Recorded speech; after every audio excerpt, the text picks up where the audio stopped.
Good morning. First of all, I want to make sure everyone can hear me clearly. All good? Okay, so first, a little confession. In preparing to write this sermon, I got a bit stuck on the genre of the sermon. I wanted to break it down to better understand what I was making and for what purpose. I've written in many genres and for many purposes: for money, for pleasure, for dreams of greatness.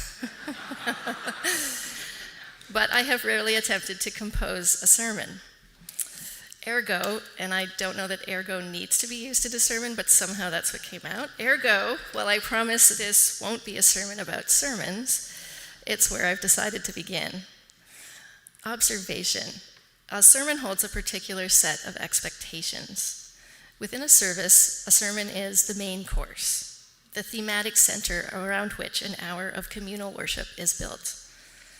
As such, this implies that the person standing in the pulpit giving the sermon has something to share, spiritual food, if you will, though maybe that's more of a hope than an expectation.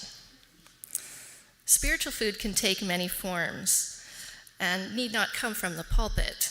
Music, poetry, artwork jump immediately to mind. But a sermon as a genre is not exactly those things.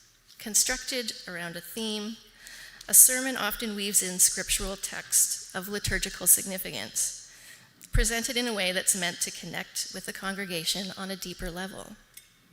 That's what I mean by spiritual food. It's tangible and practical, like food is, but it satisfies our spiritual hunger. It feeds some deeper longing. When considered in this way, a sermon is an offering of an idea that can be carried home, taken out of this building and into the world, into the listener's life in some small way. Again, one hopes. Some sermons are given by orators of great skill and charisma. Then the congregation may be moved as much by form as by content. And some sermons move congregations on every level. Think Martin Luther King Jr., spiritual food offered with rhetorical rhythm and poetry, depth of insight and wisdom that speaks to heart, mind, and soul. But that's kind of a lot to ask of oneself when sitting down to write. So in the spirit of generosity to all, including to myself, I decided to compose this sermon by drawing on skills and interests honed as a lifelong reader and writer, fascinated by the structure underpinning all shaped and created texts. In other words, I'm going to interrogate respectfully a text through the lens of literary critique, specifically Mark's telling of the transfiguration of Jesus. Imagery, dialogue, chronology, sequence, characterization, plot, all of that super good stuff on which a story is built. And what is a story but material shaped into something to be shared, a communal offering? Perhaps a sermon is not so different from a story after all. I'm going to pause and take a little sip of water.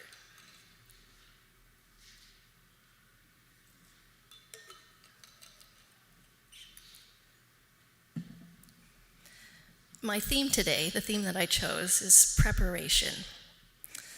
In the words of the song we sang earlier, Lord, prepare me. Prepare me to be a sanctuary. What do these words mean, and why do they strike a chord deep within me, so much so that I've wanted to set them at the center of this sermon? What are we preparing ourselves for, metaphorically, as we move through scripture passages that describe Jesus' final weeks and days on earth in human form? What does it mean to prepare ourselves, or be prepared? The passage from Mark is one of 4 readings listed in the Revised Common Lectionary for this week, the second Sunday of Lent. And to be honest, I chose it because it came closest to meeting my chosen theme. And we've heard the Transfiguration story read. Beautiful reading. Thank you, Dad. But I'm going to give a brief summary. Peter, James, and John walk with Jesus to the top of a mountain, where Jesus is transfigured before them with bright light. and Moses and Elijah appear and converse with him. Peter offers to build a house for each prophet, and a voice speaks to them from a cloud, identifying Jesus as the voice's beloved Son. The cloud disappears, and Peter, James, and John walk back down the mountain with Jesus. Listening to this story, I wonder what images leap out at you, if anything.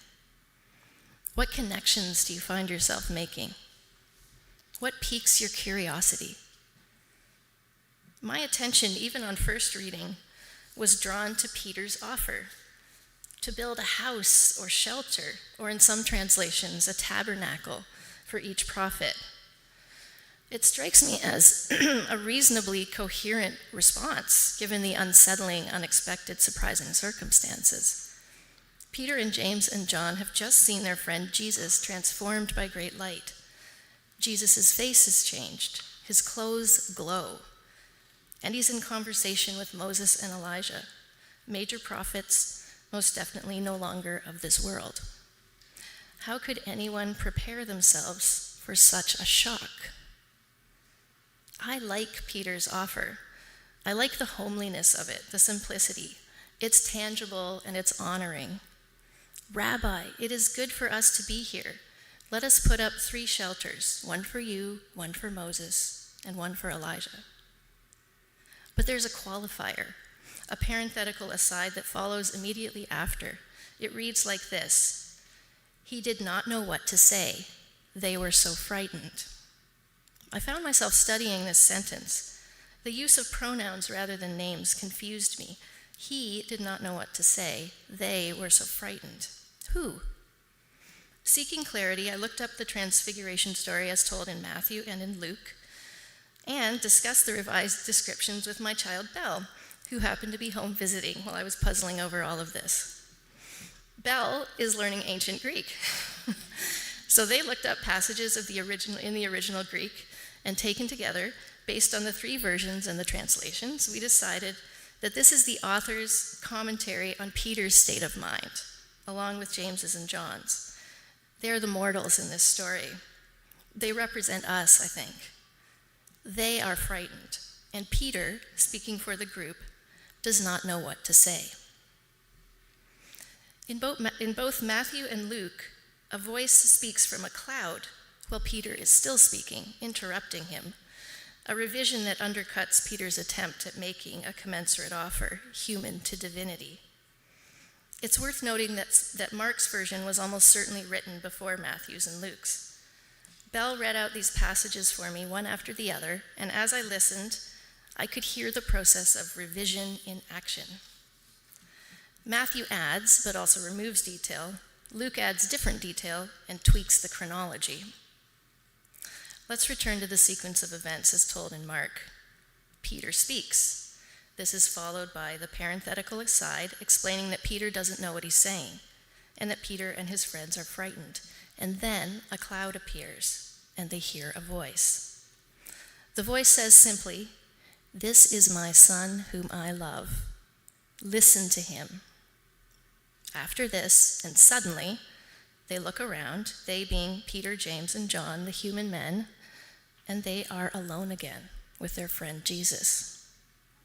Together they walk back down the mountain, and Jesus gives them orders not to tell anyone what they've seen until the Son of Man has risen from the dead. And they keep the matter to themselves, writes Mark, while discussing what rising from the dead meant. It's only in Mark's version that we get this little continuation of the scene, the discussion afterwards, between those who witnessed what has happened. Matthew and Luke leave this part out. Perhaps discussion between the men was considered implied. But what's lost in the revised versions is a more overt invitation to the reader to examine the looming unknown that has been promised, rising from the dead. What does it mean? How could they know? Do we know? I'm going to pause for a little bit.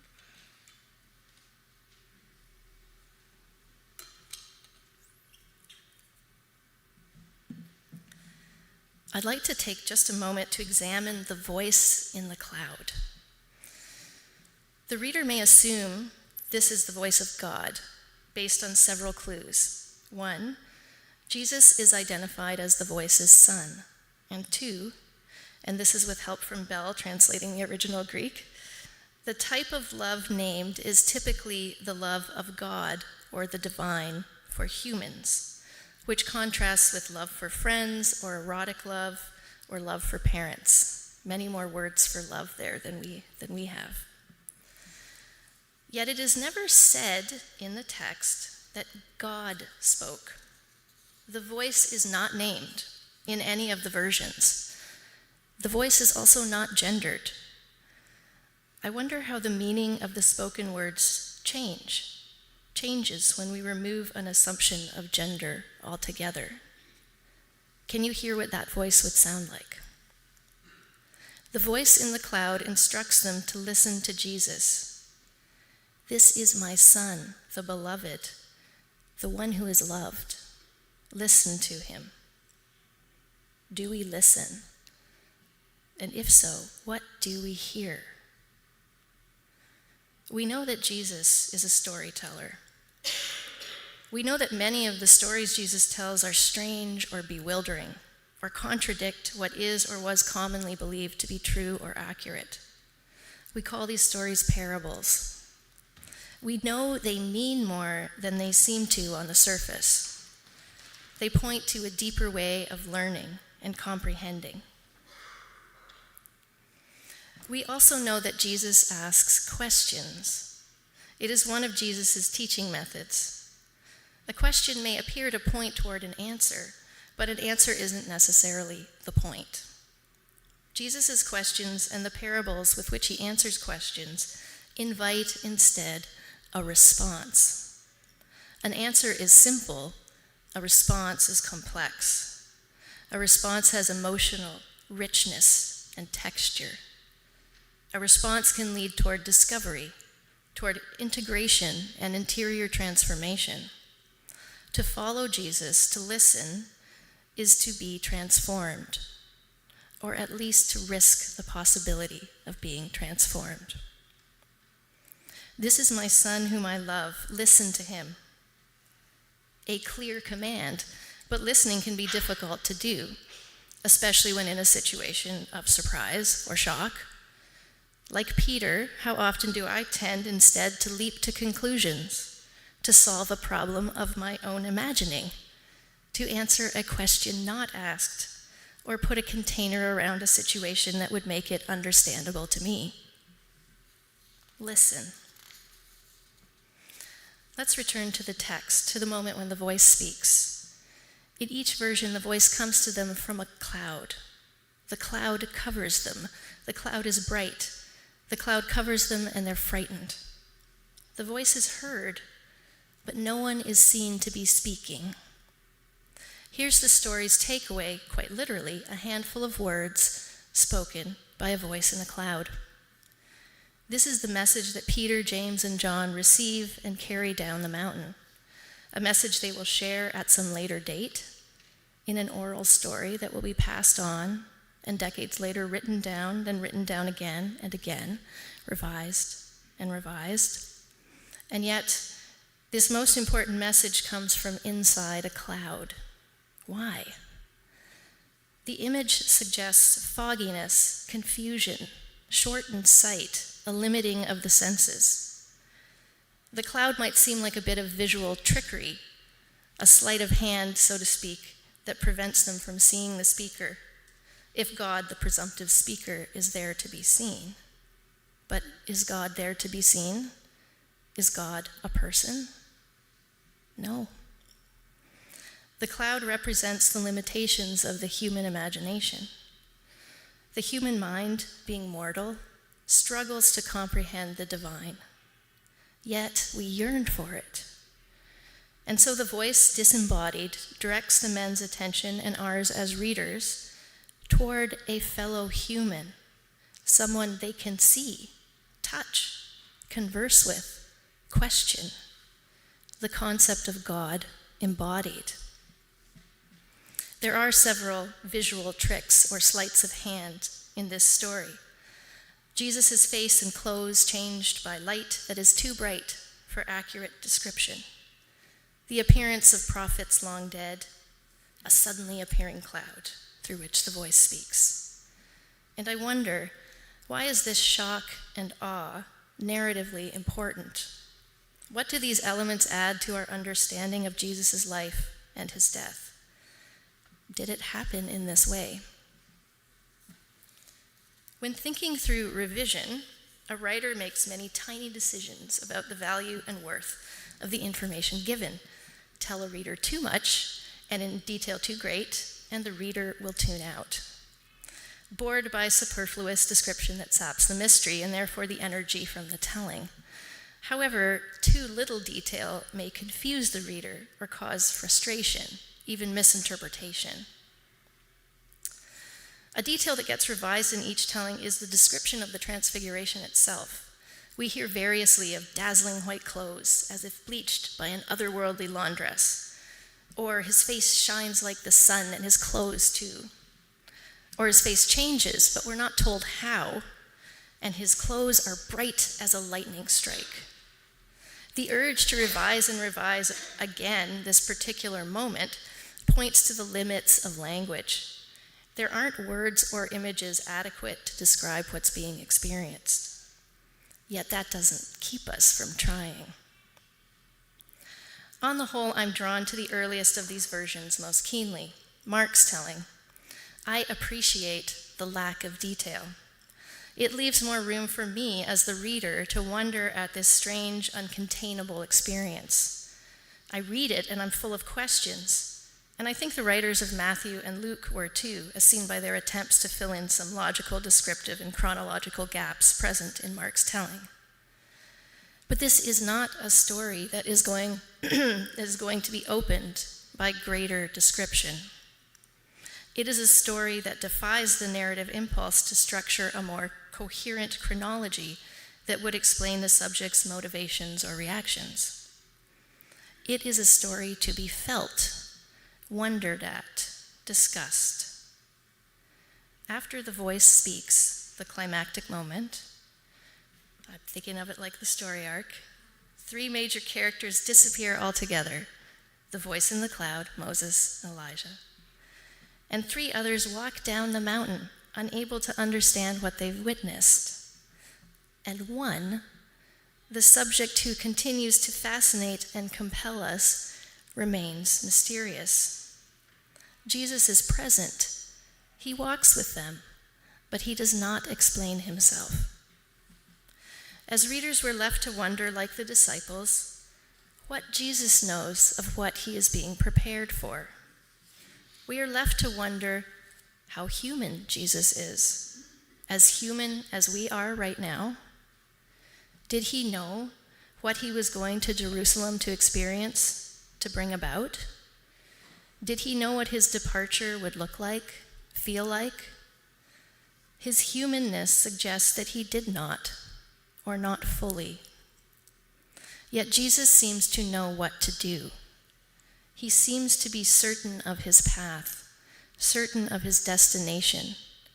He seems prepared in a way that transcends the preparation of his disciples, his friends, those who follow and support him. Jesus is all sanctuary, no shelter. What do I mean by this? I mean that a sanctuary, a sacred place of refuge, doesn't shelter us from hardships, challenging choices, conflict, confusion, pain, and loss. And also, a sanctuary is a place of awe, wonder, love, and joy. We're sitting in one right now. A church is an attempt at creating sanctuary. But maybe we are too often sheltered or prescribed.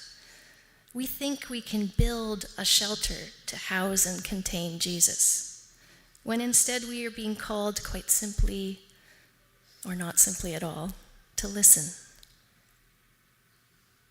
The Transfiguration shows us how challenging it is to describe the strangeness that confronts us, how the messages carried down from mountaintops contain only fragments of the whole, how human beings are guided by partial evidence, how we are invited to use our imaginations and humbled by all we cannot know.